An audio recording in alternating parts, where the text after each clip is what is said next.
Ok, bueno, entonces vamos a empezar entonces. Vamos a tener un repaso general del santuario, ya que estudiar el tema del santuario, hermanos, es muy profundo. Inclusive, toda la Biblia está basada en el santuario. Entonces, recordemos de que estos estudios que vamos a tener son temas para tocar lo principal. No es porque para estudiar el santuario por lo menos tendríamos que tener un año para estar estudiando todos los días el santuario, porque es un tema muy profundo. El tema del santuario es uno de los más profundos que existen. Así que en esta ocasión vamos a estar tocando lo principal para que sea entendible y los hermanos puedan asimilar fácilmente lo que significa el santuario. Hermanos, ¿qué les parece si oramos otra vez para iniciar el estudio de la palabra de Dios? Vamos a orar, oremos. Bendito Señor que estás en el cielo, santificado sea tu nombre. En esta ocasión que vamos a estudiar tu palabra, este tema tan interesante y profundo que es el santuario. Te pedimos, Señor, de que nos dé entendimiento. Bendice a los hermanos que están escuchando este mensaje, que ellos puedan aprender, puedan crecer en conocimiento y podamos aplicarlo a nuestra vida. Gracias porque nos permites este privilegio de poder predicar tu palabra. Te lo suplicamos en el nombre de Jesús. Amén. Ok, hermanos. Quiero que leamos un versículo que está en Éxodo 25, versículo 8 al 9. Este es el versículo clave para entender el santuario. Y dice así: esta es la orden que Dios le da a Moisés en el monte de Sinaí. Y hará un santuario para mí, y habitaré en medio de ello. Noten que el objetivo de hacer el santuario era para habitar Dios en medio del pueblo. Y dice: conforme a todo lo que yo te muestre, el diseño del tabernáculo y el diseño de todos sus utensilios, así lo haréis. Esta es la orden que Dios le da a Moisés para que construyas un santuario. Y lo importante que debemos de entender, hermanos, en este versículo es que el objetivo del santuario es Dios acercarse a su pueblo. Dios quiere acercarse a nosotros. Decimos esto porque muchas veces nosotros creemos de que Dios hizo el santuario para habitar en medio del santuario. No, el santuario solamente era un símbolo de un tipo. Ese tipo solamente era para alcanzar al pueblo. Dios, a través del santuario, quería alcanzar al pueblo de Dios y de esa manera habitar en medio del pueblo. O sea que el santuario iba a ser solamente un medio. ¿Me voy a explicar? Un medio. Por lo tanto, a la hora de entender el plan de salvación, tenemos que conocer perfectamente bien lo que significa el símbolo del santuario. Hay una cita que está en el libro Evangelismo, página 165. Si ustedes no tienen acceso a esta cita, yo les puedo mandar el estudio después por WhatsApp para que lo comparta con los hermanos, las citas bíblicas y las citas del Espíritu de Profecía.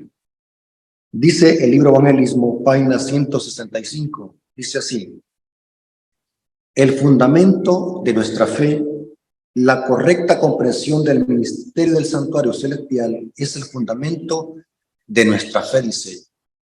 O sea que un adventista que no conozca el santuario aún no es adventista completamente, porque el fundamento que nos distingue a nosotros como pueblo de Dios es la doctrina del santuario.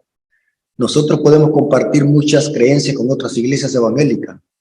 Por ejemplo, con los testigos de Jehová compartimos el concepto bíblico de lo que es el infierno correctamente. Igual como los testigos de Jehová, nosotros creemos de que el alma no es inmortal. Inclusive hay otras iglesias de que también guardan el sábado, igual como nosotros los adventistas.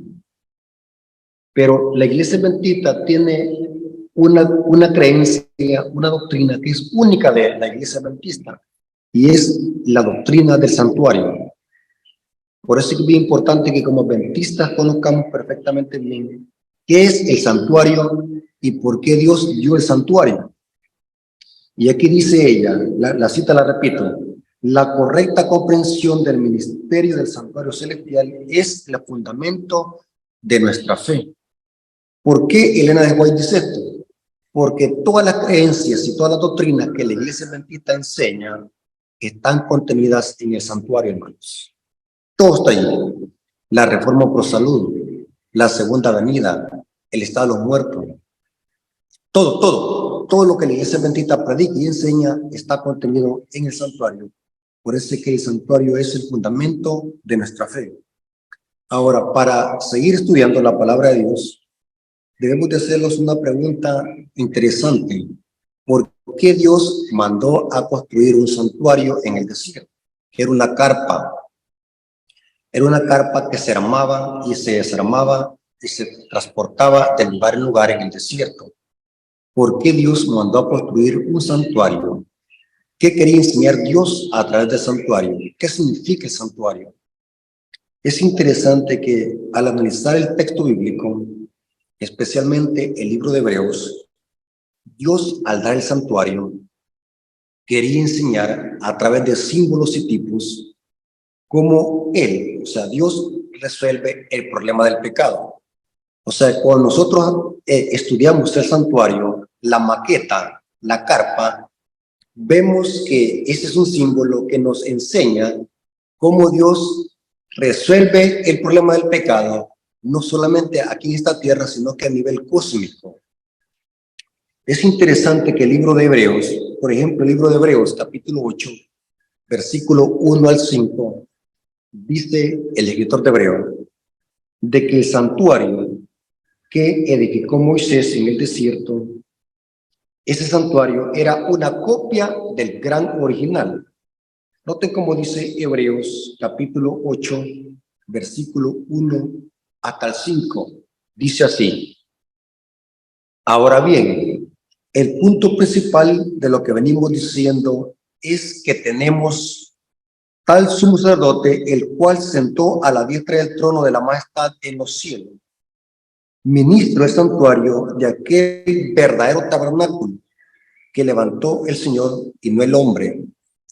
¿Qué está diciendo el escritor de Hebreo? Que la carpa que Moisés edificó era una copia del gran original, del verdadero tabernáculo que levantó el Señor y no el hombre. O sea que cuando nosotros vemos la carpa que hizo Moisés, estamos viendo un santuario como en maqueta. ¿Entienden qué significa la palabra maqueta?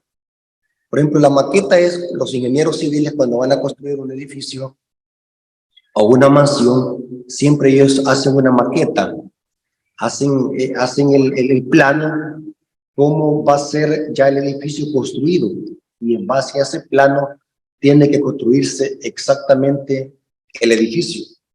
Lo que hizo Moisés fue construir un santuario, pero ese santuario Moisés lo copió de una maqueta, y esa maqueta Dios se la mostró en el monte de Sinaí, y en base a esa maqueta Moisés construyó esa carpa, el santuario en el desierto. Eso dice en la cita que estamos leyendo. Noten cómo dice el versículo 3. El versículo 5 en Hebreos 8 dice: los cuales sirven a lo que es figura y sombra de las cosas celestiales, como se le advirtió a Moisés cuando iba a erigir el tabernáculo, diciendo: mira, haz todas las cosas conforme al modelo que yo te he mostrado en el monte. O sea, Moisés iba a hacer esa carpa, ese santuario, de acuerdo a la maqueta que Dios le mostró en el monte.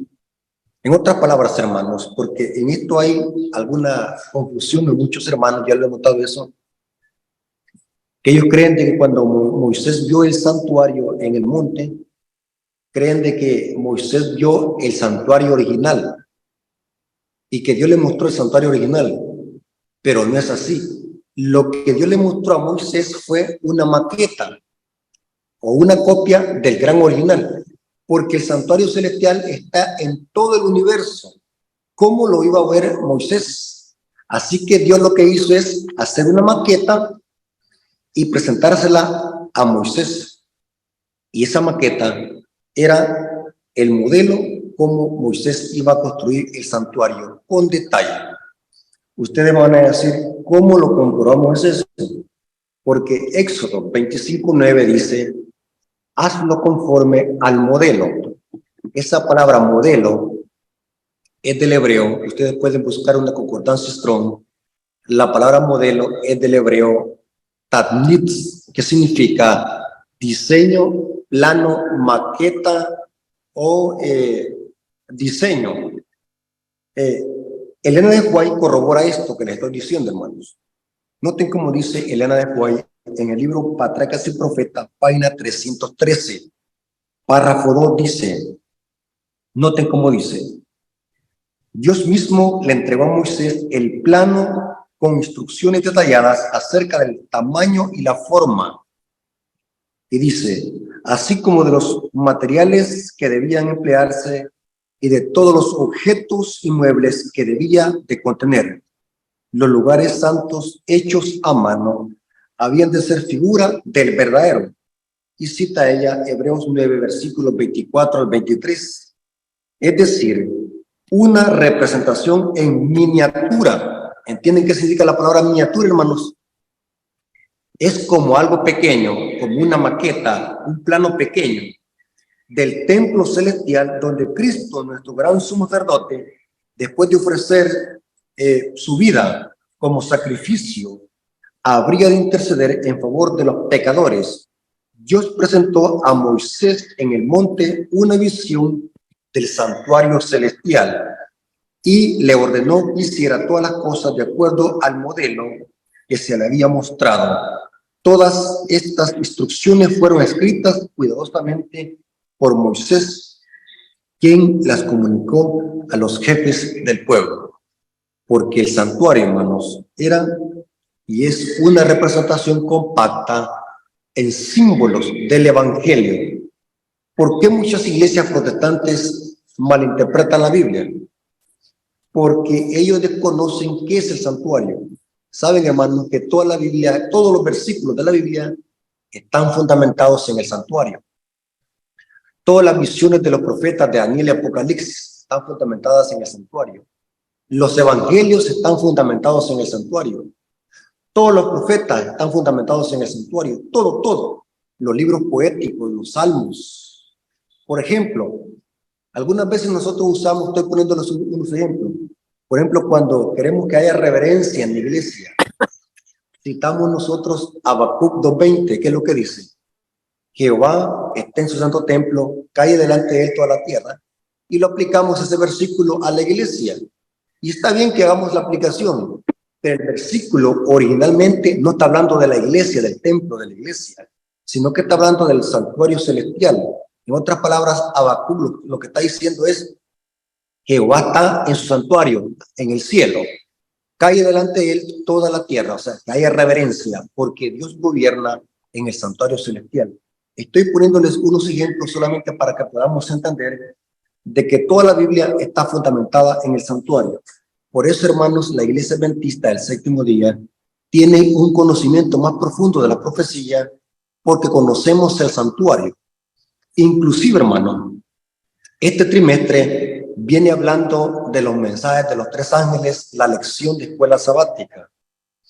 Lastimosamente, hermanos, la lección de escuela sabática viene bien superficial. Y estamos de acuerdo porque hay gente que no entiende estos temas, porque no todos tenemos la misma capacidad de entender las profecías de Daniel y Apocalipsis. Pero hoy más que nunca, esta lección debemos de profundizar en ella, porque los mensajes de los tres ángeles saben de dónde provienen.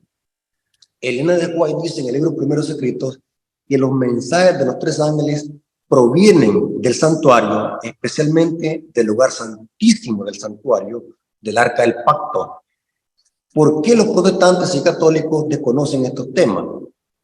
¿Por qué los protestantes tuercen la Biblia y la malinterpretan? Porque ellos desconocen el santuario. Y la Iglesia Adventista tiene un conocimiento más profundo del santuario y de las doctrinas bíblicas porque conocemos el santuario, hermano. Ahora, un detalle muy importante, hermanos, es lo siguiente, de que el centro del santuario es Cristo. Porque Cristo dijo en San Juan 5:39, escudriñad las escrituras porque ellas dan testimonio de mí y ellas encontrarán la vida eterna. Juan 5:39. Porque el centro del santuario es Cristo. El santuario representa a Cristo. Aunque cada utensilio del santuario representa algo, en general, el santuario representa a Cristo en general, porque Cristo es el centro del santuario. Noten cómo dice el libro Hechos de los Apóstoles de Elena de White. En la página 12, párrafo 2, Hechos de los Apóstoles, Elena de White dice en su libro, en la página 12, párrafo 2 dice, Cristo, dice ella, es el fundamento de la economía judía. Y sigue diciendo la cita, todo el sistema de los tipos y símbolos era una profecía compacta del Evangelio, una presentación en la cual estaban resumidas las promesas de la redención. Todo lo que encontramos en el santuario nos señala a Cristo. La carpa, los muebles. Por falta de tiempo, hermano, no podemos explicar que cada mueble del santuario representa a Cristo. Por ejemplo, los corderos representan a Cristo. El sumo sacerdote representa a Cristo. La sangre representa a Cristo. Las fiestas señalan a Cristo, las fiestas solemnes. Aún hasta el orden donde como estaban ordenadas las tribus alrededor de la carpa representan a Cristo.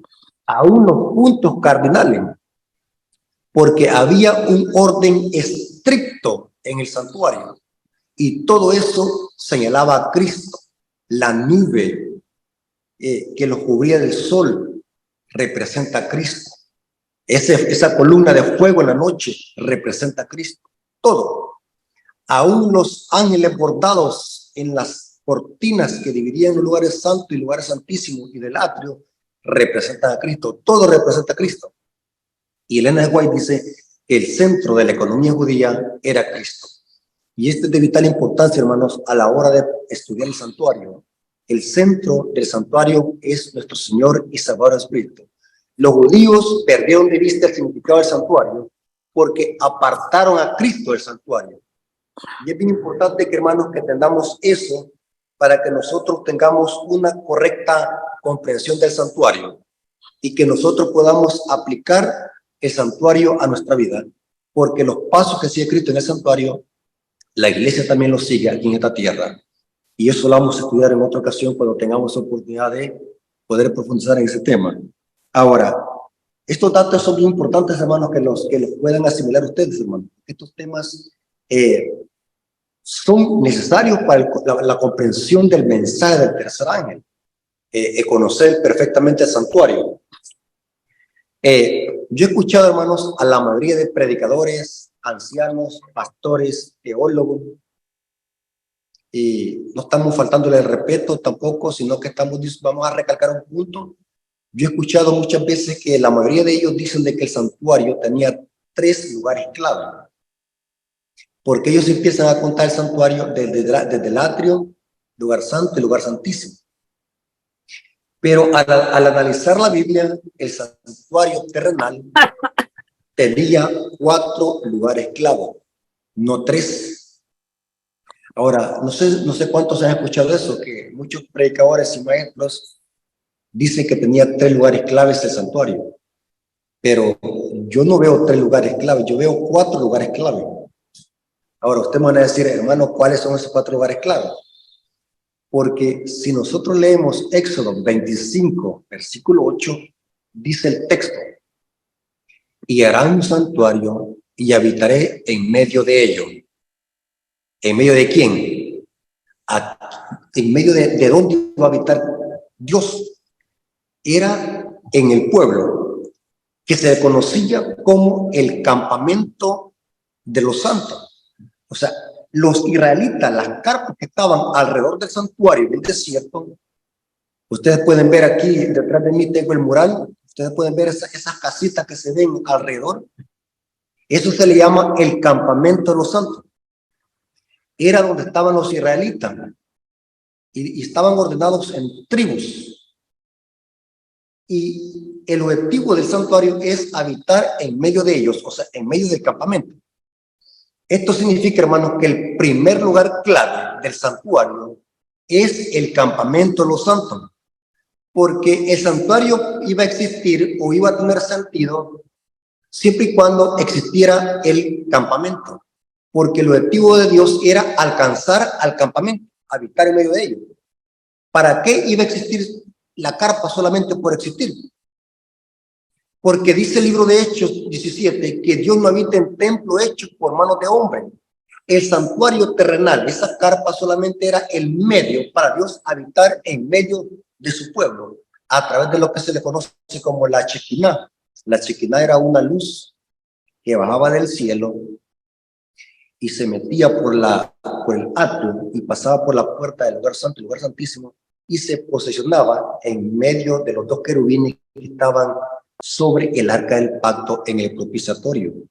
Esa luz que Pablo dice que Cristo, Dios, habita en la luz inaccesible, era una luz que se le conoce entre los judíos como la Shekinah.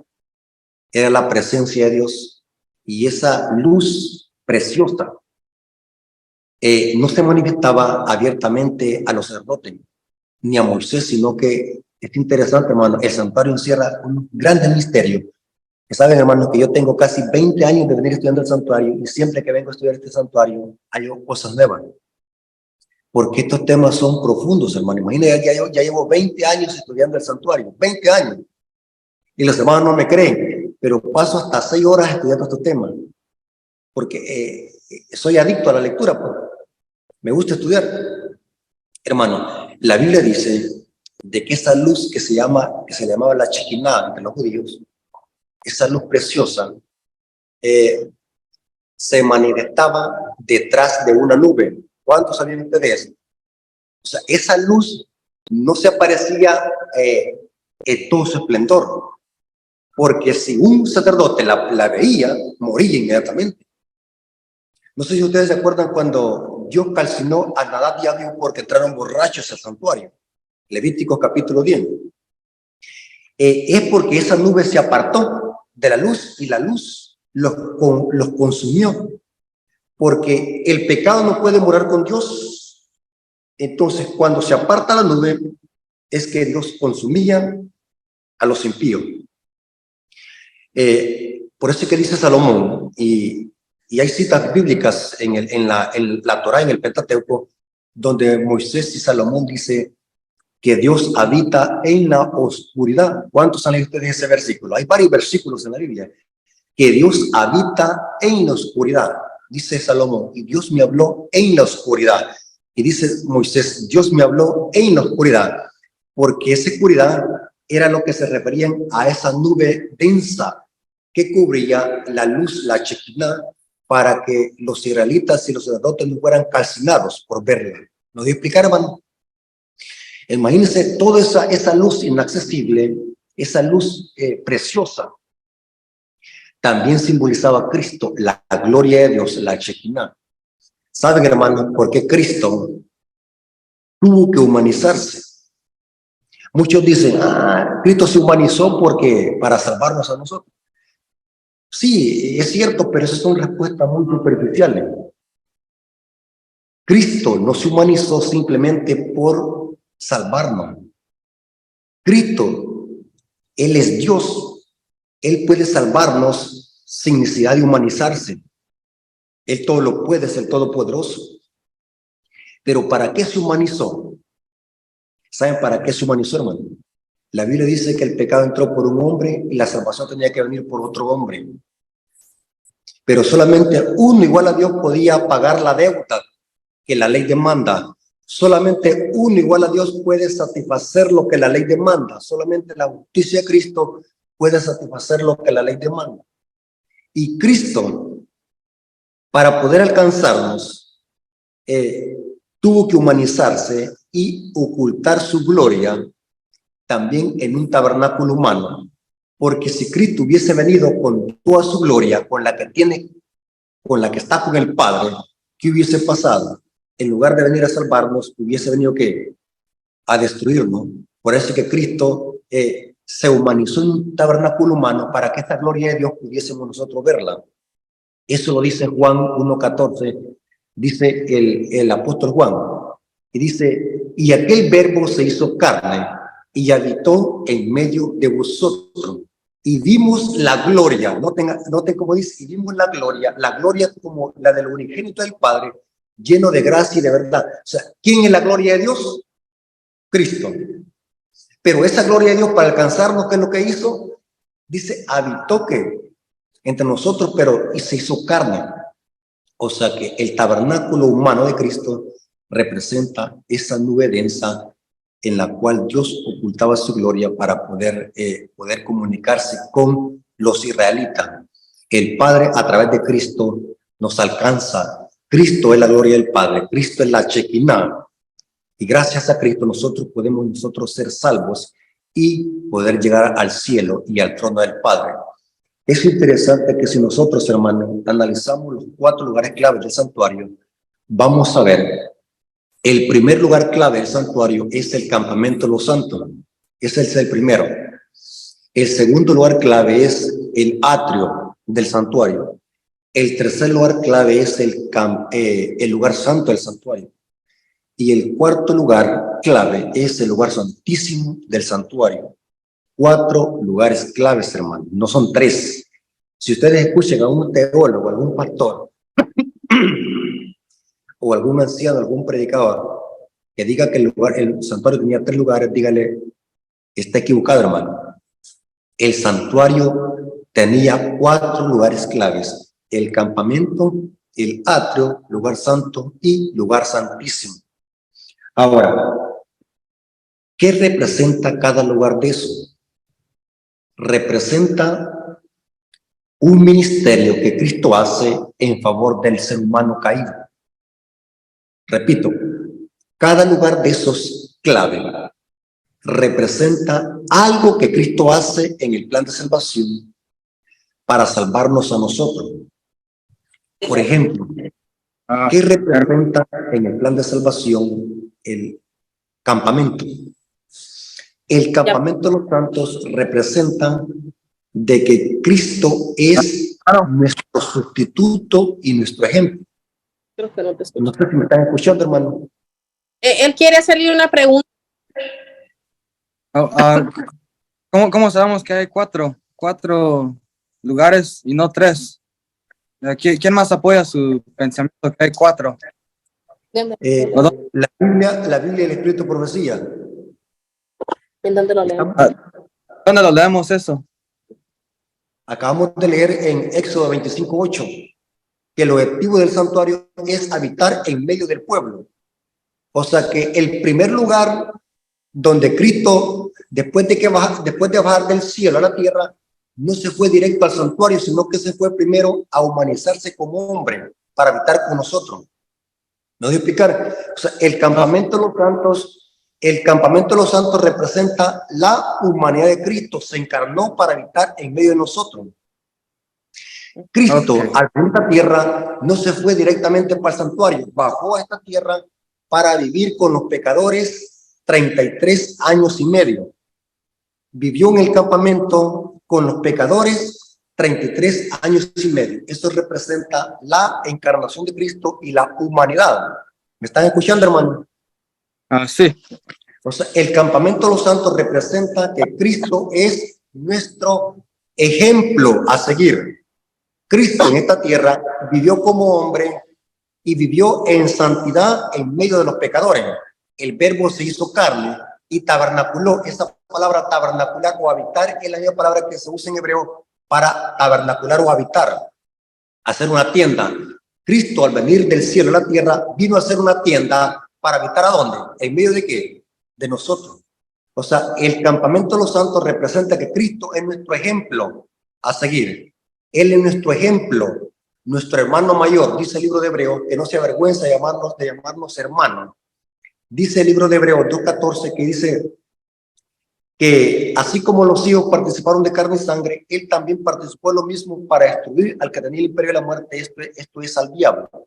Eso es la humanidad de Cristo, la encarnación.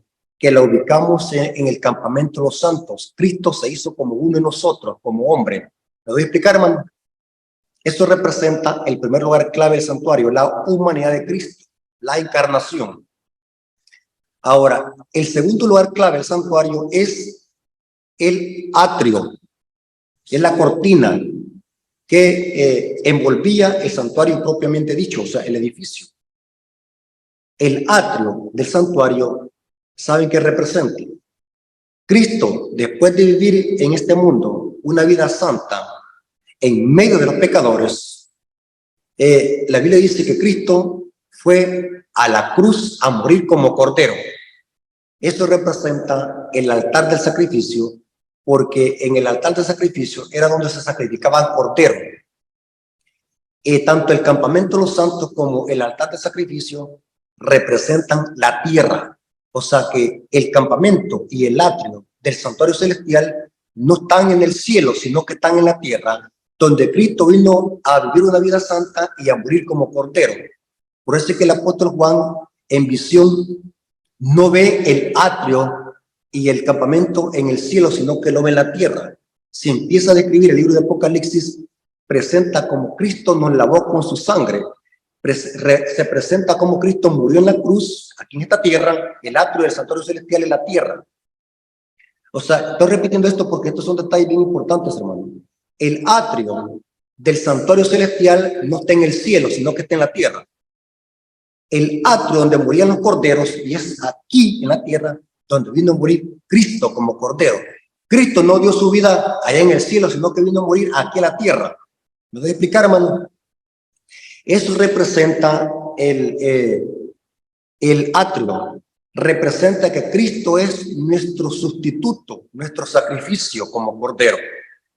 Después del campamento, Cristo es nuestro ejemplo, ahora viene y es nuestro sacrificio. En el atrio habían dos utensilios. Estaba el altar de sacrificio o el holocausto donde se sacrificaban corderos y estaba el lavacro.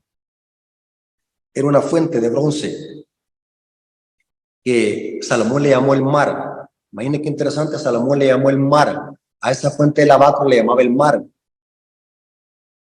Pero era una fuente, era tipo como una copa. Lastimosamente, quizás no pueden ver aquí el mural que está aquí atrás de mí. Está ahí el altar del sacrificio o el holocausto y está la fuente.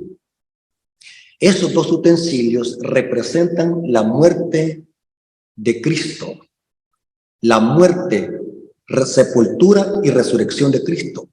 Está representado en el atrio del santuario, que es el segundo lugar clave del santuario, porque donde se sacrificaban corderos era en el atrio.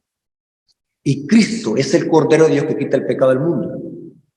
Pero nosotros vemos también el lavacro. El lavacro representa, hermanos, que Cristo es nuestro sacrificio.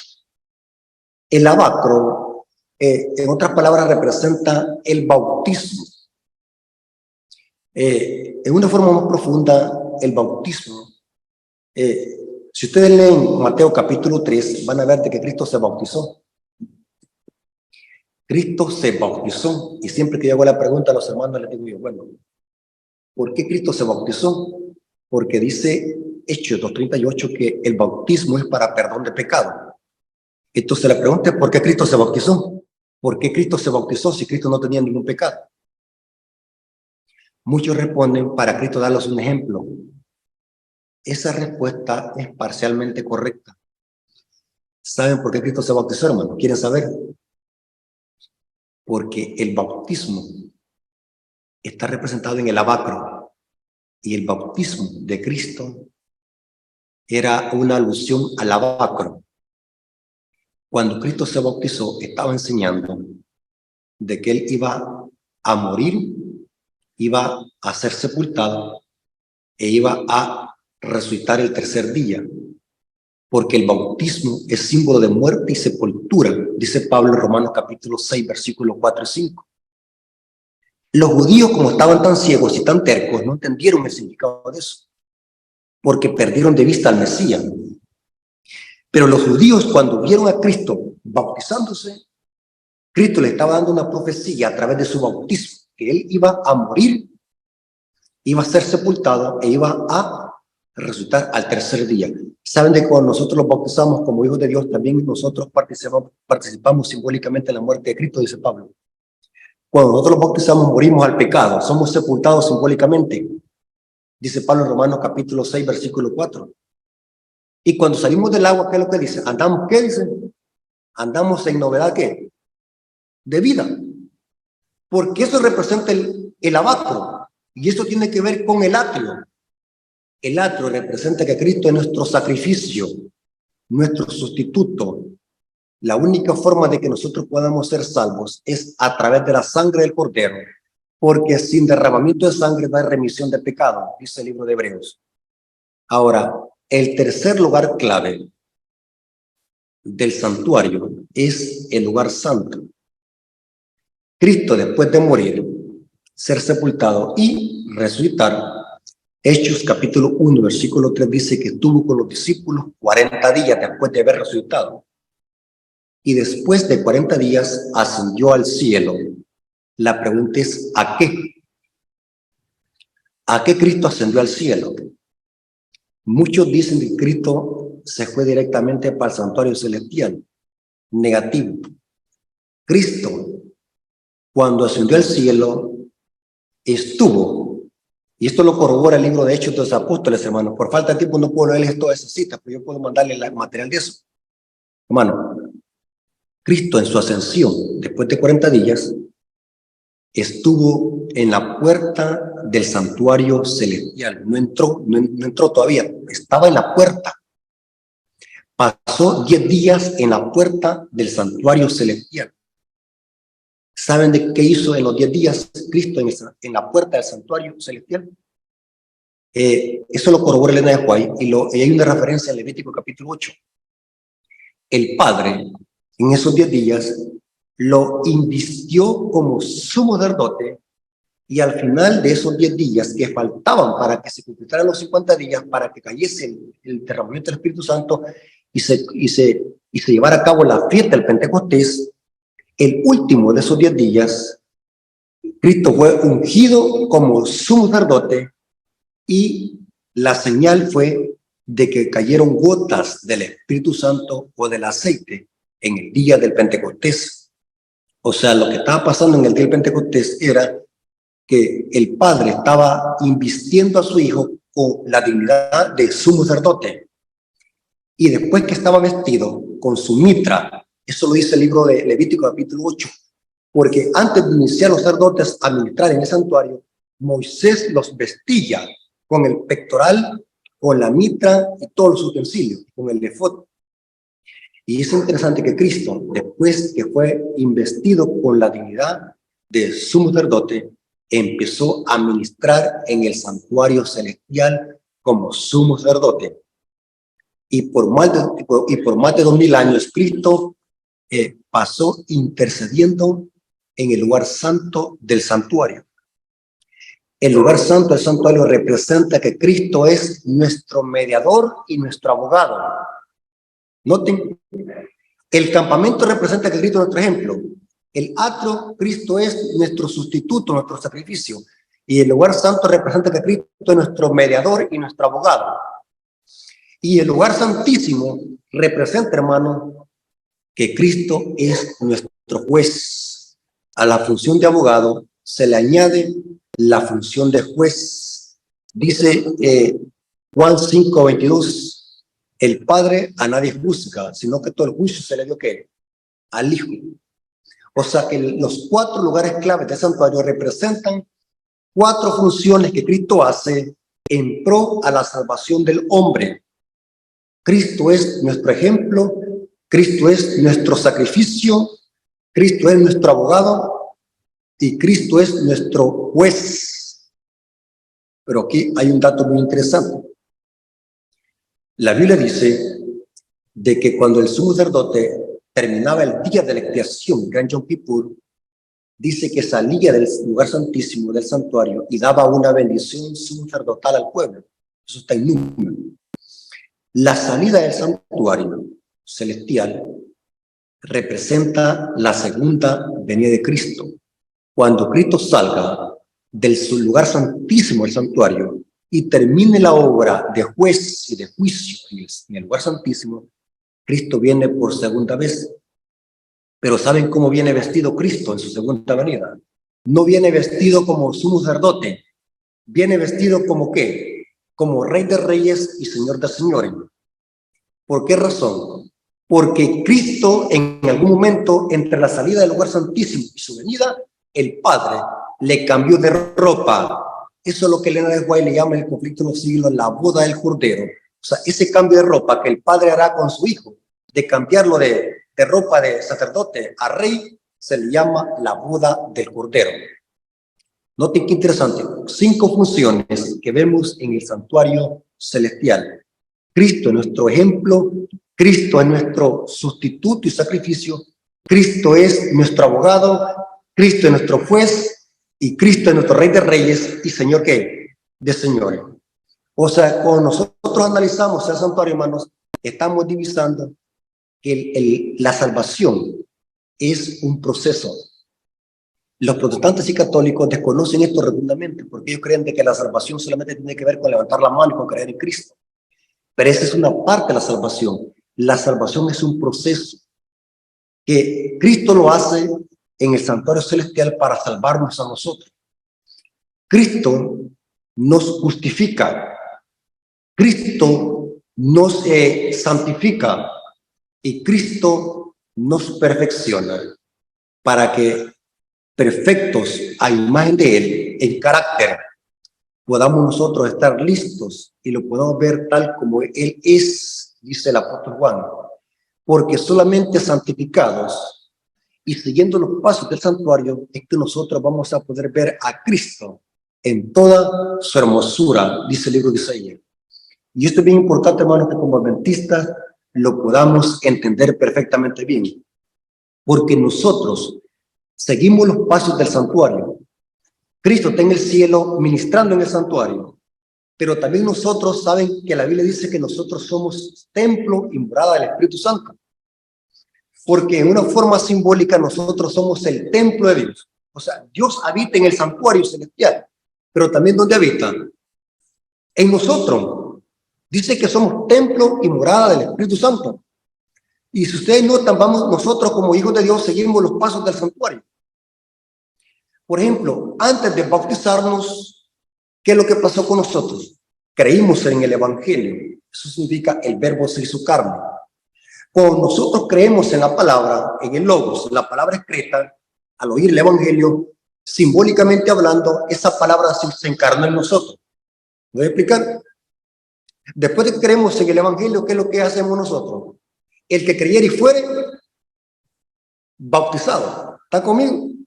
Y después que nos bautizamos, que tiene que ver con el atrio, ¿qué es lo que seguimos? Empieza el proceso de la santificación. ¿Sí? Dice la Biblia que sin santidad nadie podrá ver ¿qué? A Dios. Ahora, la pregunta es, ¿llegará un momento donde el pueblo de Dios dejará de pecar? Sí. Porque el pueblo de Dios tendrá que estar perfecto en carácter como Cristo y reflejar plenamente la imagen de Cristo antes de que Cristo salga del lugar santísimo del santuario, lo que se le conoce como el cierre de la puerta de la gracia. El pueblo de Dios habrá vencido el pecado, porque si nosotros creemos de que vamos a estar pecando hasta que Cristo venga, los vamos a perder, porque cuando Cristo salga del lugar santísimo, ¿dónde vamos a meter pecados? Al santuario, porque el santuario habrá quedado ¿qué? Sin función, porque se habrá cerrado el santuario. O sea que el pueblo de Dios tendrá que haber vencido el pecado antes del cierre de la puerta de la gracia. ¿Me voy a explicar, hermano? Porque el pueblo de Dios sigue los pasos del santuario. Nosotros morimos al pecado, simbólicamente hablando en el bautismo. No, sigue la vida cristiana en santificación para que lleguemos a una estatura de un varón perfecto como la de Cristo, dice Pablo. Porque el objetivo de la iglesia es que nosotros avancemos, seamos santos igual que Cristo y que tengamos una estatura no solamente en santidad, sino también lleguemos a ser unos verdaderos hijos de Dios, reflejando la imagen de Dios en todo su esplendor, hermanos. Hermanos, eso es lo que significa el santuario. ¿Se dan cuenta, hermanos, por qué nosotros como adventistas debemos de conocer el santuario? Estos temas los desconocen los evangélicos. Inclusive muchos adventistas desconocen el santuario. Estoy hablando de adventistas que tienen tiempo de estar en la iglesia, no saben nada del santuario. Y por eso, hermano, lo decimos con respeto. Hay hermanos que suben al púlpito a torcer la Biblia, hermanos de la iglesia adventista. ¿Y por qué? Porque desconocen el santuario. Todo tiene que ver con el santuario. Esos textos difíciles de entender solamente se puede entender a la luz del santuario. Esos textos que hablan de la ley, que aparentemente hay contradicción, solamente se puede entender a la luz del santuario. Todo lo que la iglesia adventista enseña, las doctrinas, las 28 creencias, porque la iglesia adventista, hermanos, tiene 28 creencias y 6 doctrinas. Todas están fundamentadas en el santuario. Todas, hermanos. Y por eso, hermanos, yo siempre hago énfasis a los hermanos, estudiemos el santuario. Yo les voy a recomendar, hermanos, un libro de Elena de White, se lo voy a recomendar. Ese libro se llama Cristo en su santuario. Quiero que ese libro lo estudien, hermanos. Y otro libro que les voy a recomendar es el libro del doctor Alberto R. Treyer, que se llama El día de la expiación y la purificación del santuario. Ok, si tienen alguna pregunta, no pueden hacerla de acuerdo al tema que estudiamos. Pero les decía de que tienen que leer, hermanos, porque ya que vamos a estar estudiando el santuario, vamos a hacer tiempo para poder dar otro estudio, hermanos. Voy a hacerle esfuerzo. Pero quiero, hermanos, de que se consigan el libro de Elena de White que se llama Cristo en su santuario. Cristo en su santuario. Este libro es excelente para poder entender esto, hermano. Inclusive todo lo que yo he estudiado aquí, de ahí lo he sacado. Y otro libro que ese libro se lo voy a compartir en PDF, ese libro se lo voy a compartir. Ese libro no existe ya, pero no es de Elena de White, es un libro que se llama El día de la expiación y la purificación del santuario, escrito por el doctor Alberto R. Treyer. Es un libro de más de 600 páginas que hablan solamente de Levítico 16, del día de la expiación. Yo se lo voy a mandar, hermano, para que ese libro lo estudien y puedan estudiarlo con el libro de Elena de White que se llama Cristo en su santuario. No sé, hermano, si el estudio quedó claro o hay alguna duda. Sí, hermano. Bueno, muy claro, mucha información. Traté de apuntar, pero muy interesante. Hermano, una pregunta. Es verdad que Dios no hizo una Semana Santa, solo hizo un día santo. ¿Qué piensa de que algunas de nuestras iglesias se recuerde eso? Lo de no sé si es pero a usted de eso. A la iglesia donde yo predico, siempre donde yo predico, le digo a las hermanos, debemos de ser inteligentes, le digo a los hermanos. Hay que ser inteligentes. Recordemos, le digo yo a los hermanos, de que nosotros somos pescadores. Y un pescador, cuando se mete al agua, claro que el pescador se tiene que mojar para pescar los peces. Pero si se va a meter el pescador al agua, va a ser para sacar los peces, no para nadar con ellos. Por fuerza tenemos que mojarlo. Lo que quiero decir, hermano, es que Cristo dijo, estamos en el mundo, pero no somos del mundo. Entonces, ¿qué quiero decir yo con esto, hermano? En esta época de que se le llama Semana Santa, hay hermanos, oigan bien lo que voy a decir, hermano, y quiero que quede bien grabado esto. Hay hermanos que usan como excusa decirte que van a predicar el evangelio para mezclarse con la mundanalidad. O sea, usan el evangelio para mezclarse con la mundanalidad. Y los mensajes que transmiten son ambiguos y neutrales. ¿Entienden qué significa la palabra ambiguo? Hermanos, ¿me están escuchando? ¿Entienden qué significa la palabra ambiguo? Como para no lastimar a nadie. La palabra ambiguo es que se puede tomar de una forma o de otra. Neutral. Los mensajes que predican en esta época son mensajes ambiguos que no se sabe si estamos celebrando o está predicando, o si está apoyando esto o no se está apoyando. Entonces, debemos de ser claros. Si en verdad vamos a predicar el evangelio en esta época, hagámoslo, y en cualquier época del año. Pero a la gente no hay que estarle presentando un mensaje ambiguo. A la gente hay que decirle la verdad, hermano. Cuando un predicador dice, vamos a tener una conferencia evangelística hoy en Semana Santa, pero ¿por qué le ponen ese título? ¿Por qué le ponen a la conferencia de Semana Santa? Saben de que de una forma subliminal le están diciendo a la gente que nosotros los adventistas celebramos la Semana Santa. ¿Escucharon, hermano? O sea, hay que tener cuidado con los predicadores. Predicadores que predican mensajes ambiguos y neutrales, que por no decirle a la gente la verdad, mezclan lo mundano con lo cristiano. Yo estoy de acuerdo que prediquemos el evangelio, hermano, pero no le pongan las conferencias de Semana Santa, porque no existe ninguna Semana Santa. Es tradición de la Iglesia Católica Romana donde más exalta la idolatría. Y si en verdad vamos a hablar del amor de Cristo y de su sacrificio en favor a nosotros, hablemos de eso, pero también hay que a la gente decirle la verdad. No podemos a la gente estarle diciendo solamente lo bonito de la Biblia. Hay que decirle aquello de que a la gente le haga ver la verdad para que salgan de esa confusión y conozcan el verdadero evangelio.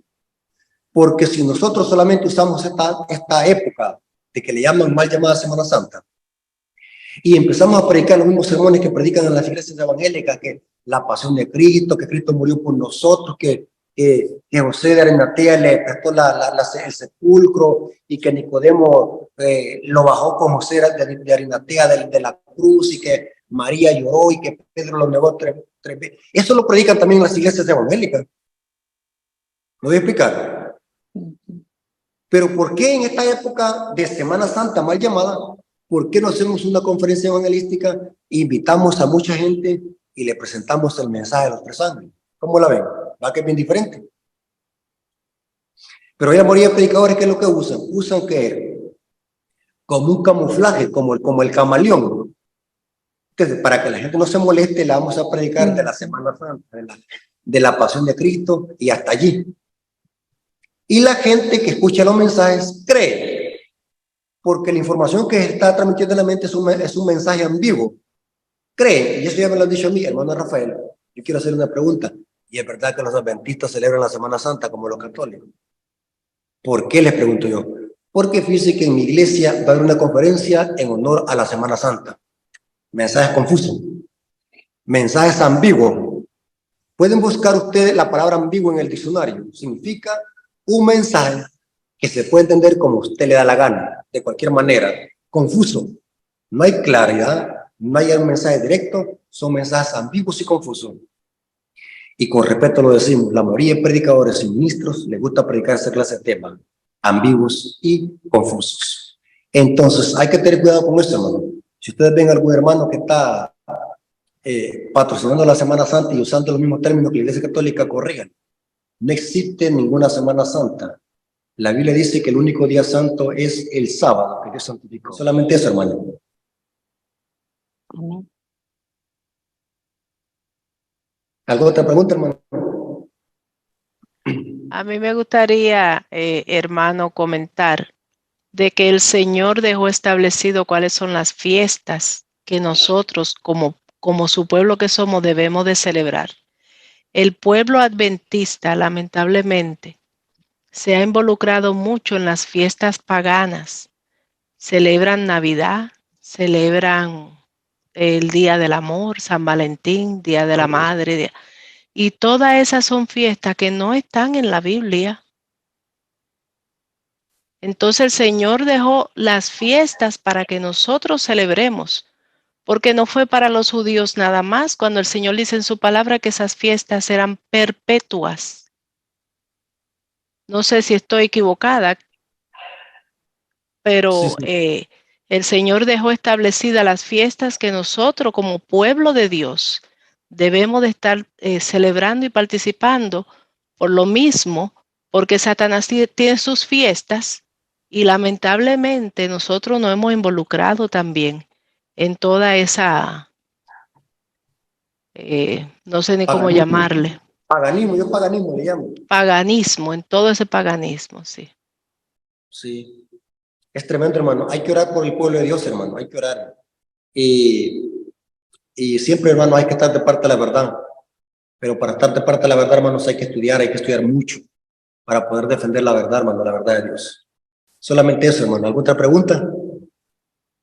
Y estos hermanos que están aquí están activos. Eso espero. Sí, pastor, aquí lo estamos viendo y oyendo. Ok, hermano, son los detalles, hermano. No, todos, Yo- pastor, todos. Sí, yo no soy pastor, hermana. Yo no soy pastor, yo solamente soy un hermano de la iglesia como ustedes. Soy un hermano de la Amén. iglesia. Me gusta que Nos me digan hermano gustaría que Rafael. esté con nosotros nuevamente, hermano Rafael, que nos traiga esos temas Amén. Vamos a hacer que nos vamos a hacer el educan. esfuerzo. Vamos a hacer el esfuerzo, hermana. Y que venga en persona, Sí, para que amén. pase tiempo con nosotros instruyéndonos de esa manera. Primero Dios, estamos en eso. Hay que orar, hermana. Hay que orar porque ando en busca de que me den una visa americana. Entonces hay que orar para que Hay que Suscríbanse a su suscribirse. sí, correcto. Yo estoy suscrita en el canal. también. Correcto. Y los hermanos que todos no están suscritos, que Terrestre. suscriban. Ahí en la iglesia, díganlo a los hermanos, suscríbanse al canal del hermano Rafael, díganle. Eso le ayudaría, hermano, para conseguir la visa. Sí, me ayudaría bastante eso, me ayudaría Ok. bastante, porque ellos valoran eso. Yo le digo porque ya unos amigos de otros países que también tienen sus canales, eso les ayuda mucho. Ok. Porque Bueno, vamos a orar por eso. es como un aval, como una comprobación de que yo en realidad soy misionero, Misionero. evangelista. Entonces Ok. es como una presentación. Una prueba. Una prueba ellos, porque como ellos son muy estrictos, ¿me entiendes? Los gringos son bien estrictos en todo eso. Entonces, Sí. y todo eso, primero Dios, para Dios no hay nada imposible, hermano. Si Dios quiere, Amén. vamos a ir a todo el mundo predicando el evangelio. Amén. Amén. Mientras Gloria a tanto, Dios. podemos estar en Zoom. Pero primero, hermano, antes de ir a otro lugar, a Peachtree Hills, aquí en Atlanta. Me avisan, oyeron, me avisan porque yo estoy en Florida. Si no, Ok. ya Se viene, hermana. Se viene. Me voy para allá. En Atlanta, Georgia. sí, hermano. Pero la hermana Isabel está en Miami. Yo estoy en Ah. Miami. Miami, Florida. Sí, señor. Ok. A la Así que orden de prim- aquí, hermano. Ok. Entonces, hermanita, llegamos hasta aquí, oramos. Sí, hermano, me gustaría, si Dios permite, en un futuro que pues nos siguiera explicando, porque nos quedamos hasta Más detalles. nos quedamos en la del arca. Todavía falta ver qué hay allá dentro del arca. Hermana, mire, ¿por qué no tenemos una pequeña reunión el domingo en la tarde, hasta ahora? A la misma hora. Dice Así que yo sí, invito a otras A otros. personas, Sí, inviten a gente. a otros hermanos. Porque mañana no les prometo, hermana, porque mañana es el día que trabajo más. Porque mañana me toca predicar aquí en mi iglesia, me toca el culto divino y predico en las sociedades jóvenes, así que mi garganta sufre mucho y no puedo. Entonces, mañana, la garganta no la aguanto mañana, pues en la tarde. Así que lo que hago yo, ahí tengo mi jengibre y mi miel de abeja para estar ahí masticando, porque mi garganta sufre mucho. Entonces, como mucho predico, Claro. mucho. Apenas con una semana, hermano Díaz, o un seminario de una semana o de 15 Sí, días. hermano. Ahí tesorería que le mande para su jarabe, su limoncito. Claro, Ajá. claro. yo lo mismo, Graciela, opino lo mismo. Hermano, Hay que apoyar, hay que también. apoyar. Sí, la verdad Una que semana de profecía. Sí, hermana, Tenemos ya varios temas, hermano, anote por ahí, porque ya tenemos varios. hermana, Terminando con el santuario, vamos con el próximo. hermano, allí está el anciano. Dijo que una de profecías. El anciano se lo está pidiendo. Una semana de profecía. Para hablar de profecía, hermano, por fuera tenemos que hablar del papá, entonces sí. Pues Está- adelante, hermano, pues. Bueno, Ni mira, modo, hermana. usted ya lo acaba de decir. Hablar de profecía tenemos que señalar al papá, entonces hay que desmascarar este sistema. Ambigüedades, hermano. No más Y eso es lo que me ambigüedad. gusta mucho. No más ambigüedad, hermano. No Así más, se mismo, hay que acabó la hablar ambigüedad. claro. Sí, sí. Amén. ¿Qué vamos a hacer? Sí, hay que orar, hermano, entonces así quedamos para el domingo. Sí, Sí, estamos Como bien. dice la hermana, como dice la hermana Isabel, ella que dice muy pronto, dice, dejemos la vagabundería. Vagamundería. ¿Verdad? ¿El domingo para qué, hermano Díaz? Para seguir con el santuario, dice. El domingo lo que podemos hacer es hablar de lo que hay dentro del pacto, lo que simboliza lo que hay dentro. Exacto. La vara de Aarón, el Todo maná, El las tablas de la ley, maná. Amén. Ujú. y lo que le viene, que simbolizan. Todo eso. Ok, hermano. Todo eso. Lo que hagan, hermano, es conseguirse papel y lápiz para poder ir anotando los versículos, Sí, Ujú. correcto. para poder aprender. Sí. ¿A Ok, qué hora hermano, sería? yo digo que a la misma hora, hermano. La 8. misma hora, las 8 de aquí A la de... misma hora. Porque aquí empecé yo a predicar un cuarto a las 6, de aquí de mi país. ¿De qué Acá país eran es las usted, 8. hermano? ¿Usted de El Salvador? Y salvadoreño, 100% salvadoreño. Ah, usted tiene un presidente ahí que está bateando bueno. Bukele, Nayib Bukele. Ese hombre está en lo que tiene que estar, así mismo. Sí, es cierto. Ah, Ok, entonces a las 8, si Dios permite, el estamos domingo. conectándonos el Sí, domingo. inviten a otros Dios. hermanos, amigos, para que puedan conectarse. Yo Claro creo que aquí sí. la plataforma, ¿para cuántos aguanta? Mm, ¿Cuántos se pueden Para todo añadir? el creo que que quiera son entrar. 100. Creo que es muchos, son muchos. Muchos. Ujú. Ah, Sí, ok, está bien. sí, son Entonces, bastantes. No, es muchísimo. Más de 100. Más de Vamos a 100. invitar gente. inviten a los ancianos, inviten al pastor de la iglesia, díganle que Ay, escuchen los mamá. temas. Ujú. Ahí sí es duro. Ah, Mira, lo voy a tomar en serio, lo voy a invitar. Ujú. vamos a escuchar un seminario del hermano Rafael Díaz. Sí. Así mismo. Ujú. Ah, no, está bien. Bueno, Ok, hermano, hermano. pues con una oración. Vamos a, ¿por qué no ore usted, hermana? Ore usted hoy. Ore. Le voy a dejo a la hermana Isabel, ya que está desde Va. Miami. Va, está bien, Ah, ok. ore. Con gusto, con gusto. Vamos a orar, hermanos. Bondadoso y amante Padre que estás en los cielos, santificado y alabado sea tu nombre, oh Señor. Amén. Padre, qué bueno y maravilloso, Señor, eres tú. Gracias, gracias, oh Dios, por este refrigerio que tú nos has dado en las primeras horas, Señor, de tu día santo. Que Amén. esto que hemos aprendido, Señor, que esto que hemos recordado, mi Dios, en esta hora, Señor, quede aquí con nosotros y que Amén. haga, Señor, ese cambio que tiene que hacer, mi Dios, en nosotros primero, Señor, para que otros también puedan ser, Señor, contagiados, mi Dios. Amén. Oh Amén. Padre amado, Señor, grande eres tú, Padre, qué lindo es poder unánimes juntos, Señor, tus hijos, hablar de ti, de tus maravillas, de tu grande amor, mi Dios. Padre, te rogamos, Señor, que el resto de la noche, Señor, te quedes con nosotros, Padre. Amén. Te rogamos, Señor, que en nuestros lugares, Señor, diferentes lugares donde nos encontramos en esta hora, tu Espíritu Santo, Señor, esté con nosotros. Amén. Guarda a nuestro hermano Rafael que ha tenido a bien, Señor, compartir tu palabra con nosotros en esta noche. Amén. Gracias Amén. por su humildad, mi Dios. Amén. Sigue, oh Dios de amor, obrando en la vida de él y concédele, Señor, los deseos de su corazón, Padre. Amén. Oh Amén. Dios amado, dejamos todo en tus manos, esta reunión el domingo, que podamos, Señor, invitar a muchos que para que ellos también, Señor, escuchen de este manjar sabroso, Señor, que hemos tenido en esta noche. Padre Amén. amado, Dios bueno, Ayúdanos, Señor, a tener un día de reposo conforme a tu santa y divina voluntad. Amén. En el nombre de Jesús oramos. Amén. Y amén. Amén. Amén.